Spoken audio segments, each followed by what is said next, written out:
padrão deixa de ser padrão a partir do momento que você passa a ter consciência dele.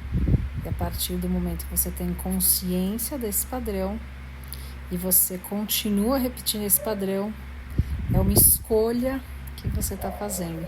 Esse vídeo que eu vou deixar aqui, ele explica isso tão brilhantemente e como a gente vive fazendo isso, né?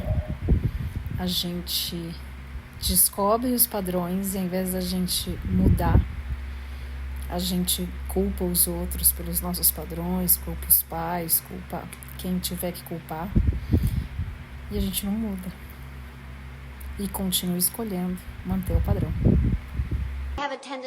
You have a what? Well, You have a what? I said tendency. Yes, you did. Yeah. You are making choices. You don't have tendencies, you don't have habits, and you don't have patterns once you know you have them. A habit, a tendency, a pattern is something you do that you don't know you're doing. Once you know it's there, it's not a tendency, it's not a pattern, it's not a habit, it's a choice if you keep doing it. Right, you're right. And your definition of a pattern, your definition of a tendency, your definition of a habit is what allows you to keep blaming the habit for continuing to do the same thing. Because your definition of a habit has been that once you discover you have the habit, there now has to be some special process you need to go through to let the habit go. When in fact, the discovery of the habit is the end of the process. The habit's gone once you realize it's there. But it's still there. Because you're choosing it to be there. That's what we're saying. What we're saying is the fact that you keep doing it is no longer the product of habitual behavior. It's the product of choosing it because you have a belief that says that's the beneficial thing to do. I understand. And now it gives you an opportunity, once you bring it into conscious recognition, gives you an opportunity to explore what that belief must be and why you think that belief serves you.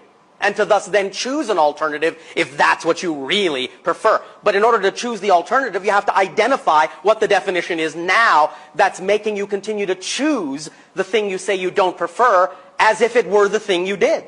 Right. So again, what would you be getting out of the experience of victimization that would make you to continue to choose it? Sometimes, I'm not saying this is the case, sometimes it can be as simple as choosing something that is more familiar than what is unknown to you because you've attached a definition to the unknown that makes the unknown seem scarier than the thing you don't prefer because the thing you don't prefer is more comfortable and more familiar. And that might be enough to allow you to keep choosing the thing you don't prefer because you're so afraid to choose what you don't know. That's accurate. All right. Then allow yourself to understand that you can change the definition of the unknown. Because there is absolutely, I guarantee you, there's absolutely nothing you will ever discover in the unknown that isn't simply more of yourself. You're the only thing that inhabits the unknown. That's it. So if you're afraid of yourself, you won't go there.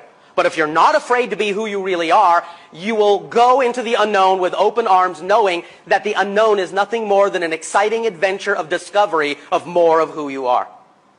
So when you define it that way and know that that's the definition, that's true for you, you will then switch the priorities and you will see that going into the unknown isn't scary, it's actually more beneficial, and you will move forward by acting on your excitement, and no longer will you experience the idea of being a victim.